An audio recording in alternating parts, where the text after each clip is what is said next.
जय गुरुदेव। नाम किसका? प्रभु का पावन नाम। जय गुरुदेव। सेवा का असली फल।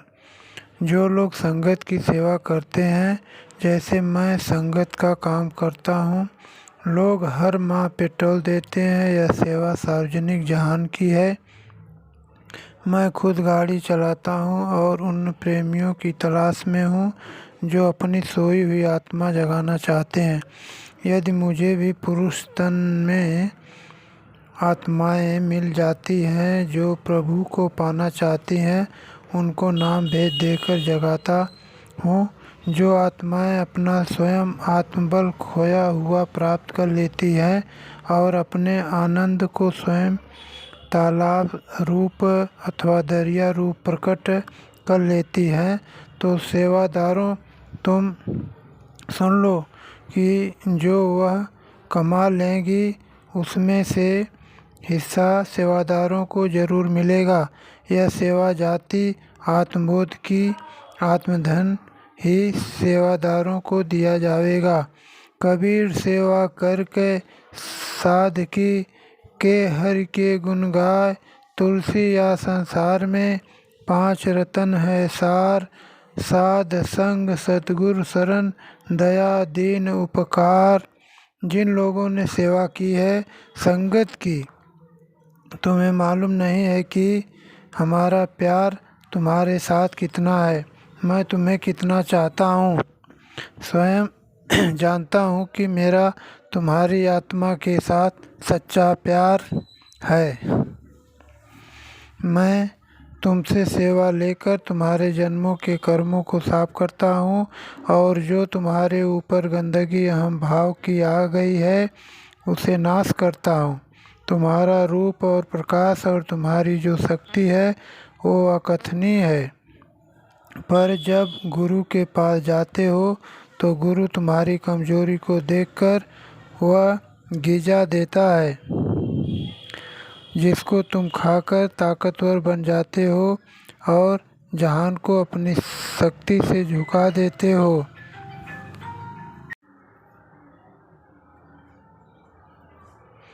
जिन लोगों ने सेवा की है संगत की, तुम्हें मालूम नहीं कि हमारा प्यार तुम्हारे साथ कितना है। मैं तुम्हें कितना चाहता हूँ। मैं स्वयं जानता हूँ कि मेरा तुम्हारी आत्मा के साथ सच्चा प्यार है। मैं तुमसे सेवा लेकर तुम्हारे जन्मों के कर्मों को साफ करता हूँ, और जो तुम्हारे ऊपर गंदगी अहम भाव की आ गई है उसे नाश करता हूँ। तुम्हारा रूप और प्रकाश और तुम्हारी जो शक्ति है वो अकथनीय है। पर जब गुरु के पास जाते हो तो गुरु तुम्हारी कमजोरी को देखकर वह गिजा देता है, जिसको तुम खाकर ताकतवर बन जाते हो और जहान को अपनी शक्ति से झुका देते हो। जिस दिन मैं सत्संग किया था उस दिन मैं और एक आदमी था, उसको मैं प्रभु के नाम की कथा सुना रहा था। अगर मीठा न होता तो आज हजारों न होते और असली असली ही रहती है। मैंने जिस आँख को देने के लिए तुम्हें बुलाया है वह तुमको ज़रूर देता हूँ।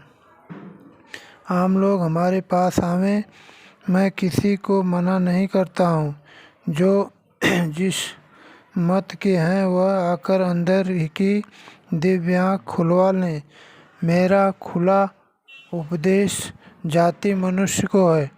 तुम देर क्यों करते हो?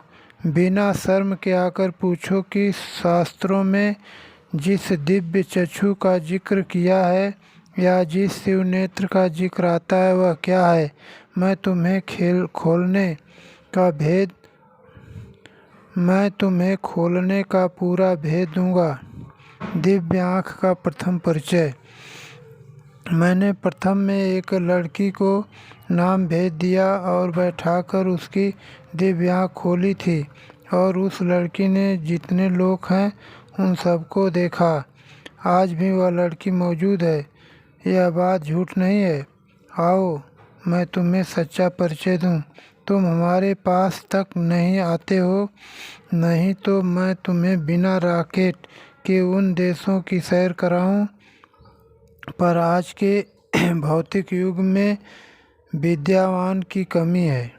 विद्या है ज़रूर, पर मिलते नहीं है। अब तो मैं हजारों की मिसाल दूं जिनकी दिव्य आँख खुली है और दिव्य लोकों का भ्रमण करते हैं, उन्हें गृहस्थ में रखूँगा, ध्यान रहे। शिष्य को ऐसा चाहिए, गुरु को सर्वस्व दे। गुरु को ऐसा चाहिए, शिष्य का कुछ ना ले। यह दो भाव की बातें मुरीद और मुर्शिद के लिए कही जाती है। इसमें जो रहस्य है, आपको चाहिए कि आप इस पर भी कुछ विचार करें, ताकि गुरु और शिष्य का भेद समझ में आ जावे। परमार्थ क्या है? सत्य परमार्थ यह है कि अहंकार व खुदी को दूर कर देना। यदि गुरु में किसी प्रकार का अहंकार आ गया तो पतित हो जाने का भय है, और यदि शिष्य में अहंकार आ गया तो गुरु से दूर हो जाएगा, और अथवा गुरु उसे दूर फेंक देगा।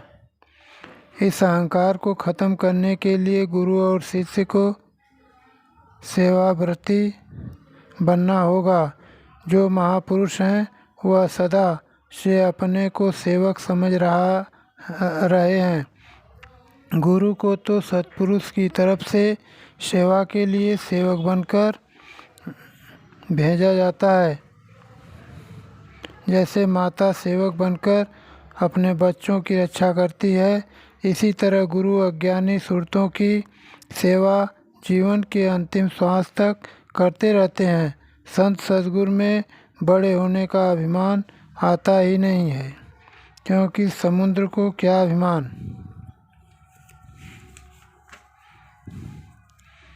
अपने बड़े होने का होता है। इसी तरह महापुरुष समुद्र रूप हैं, उन्हें अहंकार छू ही नहीं सकता है। अहंग भाव से रहित सेवक सदा निर्भय रहता है। जो गुरु के साथ सेवा करते हैं उनका भी कुछ एहसान रहता है और उससे आँख नीची करनी पड़ती है। समय पर गुरु को बदला चुकाना ही होगा, चाहे शरीर से, चाहे धन से, चाहे आत्म ताकत से। इस आत्म कल्याण के समय गुरु को अपनी गाढ़ी रूहानी कमाई से हिस्सा देना पड़ता है। बिना ऐसा किए शिष्य का उद्धार हो ही नहीं सकता है, और बिना उद्धार किए अगर गुरु चलता बने यानी शरीर छोड़ दे तो उसे सेवक के कर्जे के लिए संसार में फिर जन्म लेना होगा, उसका मोक्ष नहीं होगा। हाँ, पूरा सद्गुरु है जो सतलोक अनामी में पहुँचा है, उसकी तो मोक्ष है ही। वह तो मोक्ष स्वरूप का दाता है, उसके मोक्ष का सवाल ही नहीं है। अनेकों जीव उसके प्यार में खींचे चले जाते हैं। ऐसे गुरु के संकल्प मात्र से भवपार हो जाते हैं। मैं तो यहाँ तक कहूँगा कि अनामी पद व सत देश में पहुँचा हुआ गुरु खुद आप मालिक हैं। उसके शरीर से स्पर्श मात्र से जीव की 84 छूट जाती है और जीव सर्वदा के लिए पिता की गोद में बैठ जाता है, पूरा सच्चे शाह का पुत्र बन जाता है, आनंद का स्वरूप हो जाता है। भारत आध्यात्मिक शक्तियों का देश है। यहाँ की शक्तियाँ विश्व को नचाया करती थीं। पाप बहुत बढ़ गया है, कुदरत नाराज है और उसके एक तमाचे में सबको अकल आ जाएगी। ऐसी भगदड़ मचेगी कि इधर के लोग उधर भागेंगे और उधर के लोग इधर भागेंगे। युग परिवर्तन होने जा रहा है। कलयुग में कलयुग जाएगा और कलयुग में सतयुग आएगा। जो दो युगों की टक्कर होती है तब महाभारत होता है और विनाश होता है। थोड़े से लोग बचते हैं जो धार्मिक विचारधारा के होते हैं। जय गुरुदेव।